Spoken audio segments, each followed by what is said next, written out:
Hello, I'm Gillian and I work at Museum on the Mound. Some of you might know that Museum on the Mound is based in the Bank of Scotland head office in Edinburgh, and we're open to the public.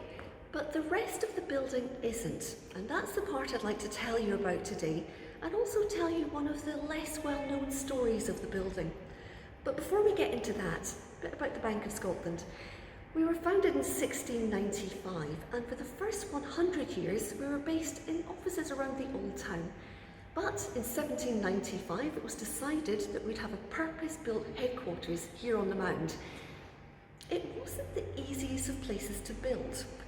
First of all, the Mound is made from building rubble taken away from the creation of the new town, so not the most stable of substances. And then there was the issue of the hill.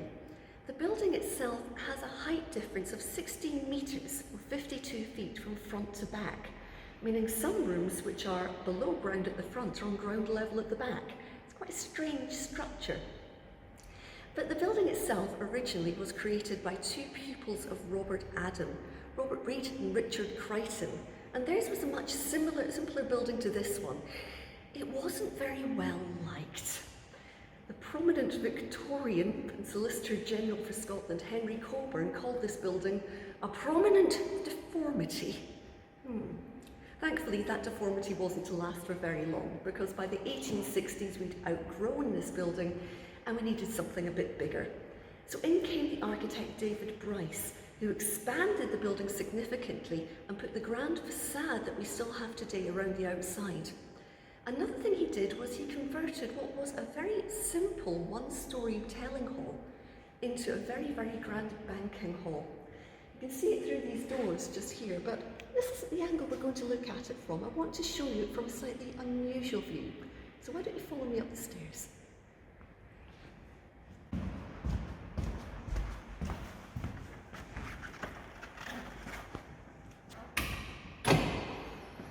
So, it's a bit of a door to nowhere. These doors now look down onto the old banking hall, which we now call the Bryce Hall, named after the architect who redesigned most of this building. And legend goes that this little balcony was once used for the bank officials to look down on the banking hall to see if business was in order. We don't know if it's true, but it's a good story. But this hasn't always led nowhere. For many years there was another floor on this level, which had things like directors' offices and rooms that used to have the AGM in. David Bryce removed that floor, only for it to be reinstated in 1929 and then removed again in the 1990s. So this place certainly has had a few changes. But this is the formal side of the building, the corporate side. As I mentioned, there's a few secret stories of this building you might not have heard. For example, you might not be aware that this building was also a home. So to explore that, we'll have to go up another 2 flights of stairs. So this building, of course, has a corporate history, but it's less well known that it was also a home. For many years, staff have lived within the building. People like bank messengers, cooks, butlers sometimes had flats here. But most prominently, the floor we're on at the moment at the top of the building was home to the head cashier of the bank and his family. And we know a lot about one of those head cashiers thanks to the writings of his daughter, a little girl called Bessie Jane Bisset, who eventually became Bessie MacArthur. She lived here with her family at the turn of the 20th century, and her father was quite an ambitious man. He was manager of the Merchiston branch of Bank of Scotland here in Edinburgh, and he wanted promotion. He wanted to be superintendent of branches. He got a promotion, but not the one he wanted. They made him head cashier. That meant he and his family would have to move in here to the Mound, something they weren't very happy about, except of course for Bessie. And we know a lot about this because in later life Bessie became a writer, and she wrote down a lot about her life at the Mound in an article in a Scots magazine in 1965, which was later recreated as this, The Bank House on the Mound. She tells a lot about her time here, and although a lot of the functions of the rooms have changed, there's still many things here she would recognise. This room, for example, when she was here, was probably a bedroom, and later on it became a dining room, together with the room through this little alcove here, which is now also an office.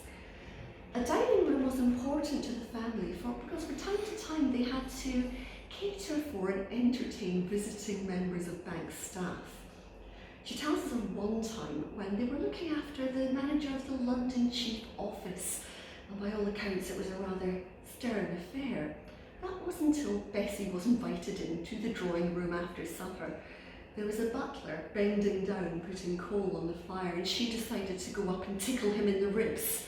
This caused a flurry of coal across the room and general breaking of the ice. But that fireplace in that drawing room is still there, so why don't we go and have a look?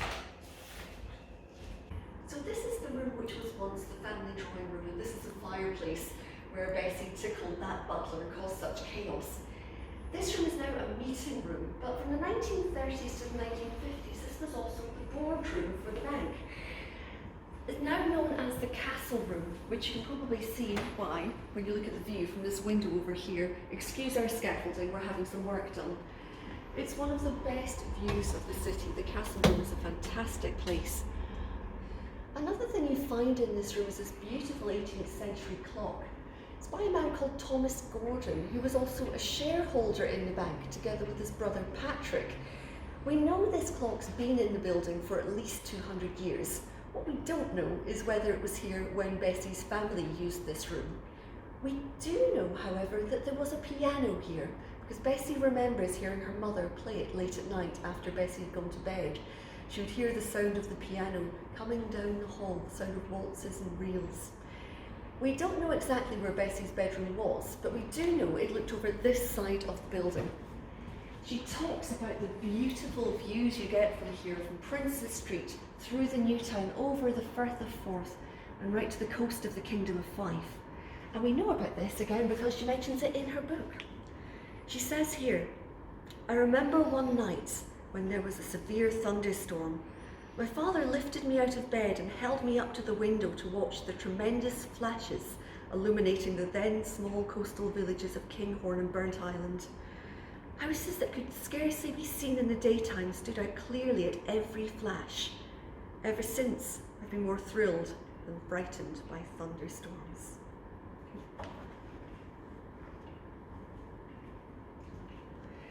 This corridor was somewhere that Bessie would know very well.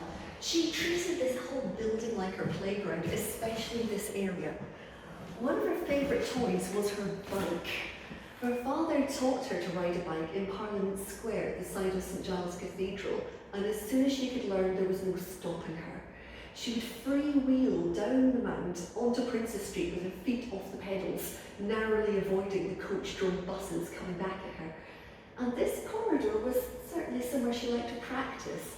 She records in her book that she would go down this corridor, through a set of glass doors, around the dining room table and back out again. What the people working in the offices below her thought, thankfully, she doesn't record. But this wasn't her only play area.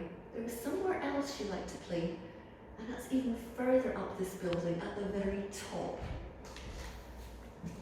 Well, we're now at the very top of the building, in a room known as the cartwheel room, so named because of this structure here. We're looking at the original support beams for the first dome on the building, the original building designed by Robert Reed and Richard Crichton. Over the years, this room has had multiple functions. As you can see these days, it's an office. It was also somewhere where there was sometimes flats for bank messengers and bank staff. But when Bessie was here, this was a playroom for her and her brothers.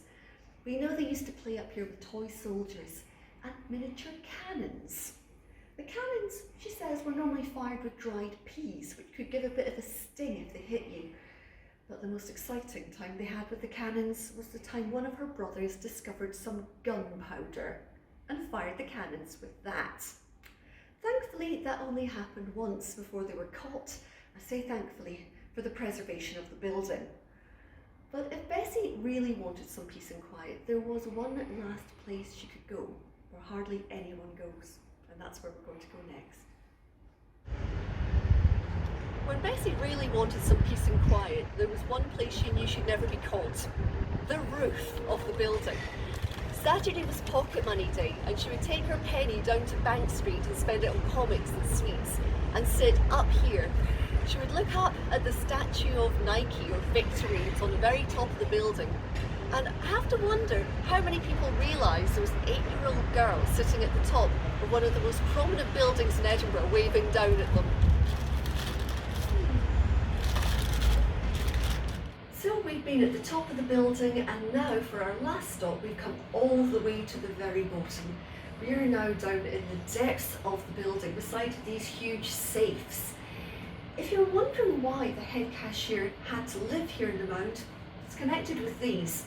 Several times a week there would be deliveries of gold sovereigns and half sovereigns that would arrive from London at midnight, and he had to be here to see those deliveries in. Bessie, we know, occasionally watched these. She records it in her book, and she mentions that the bags of sovereigns coming in were small but incredibly heavy. How did she know they were heavy? Well, because on one occasion she tried to run off with one. Sadly, there's no more gold coins in our stores today.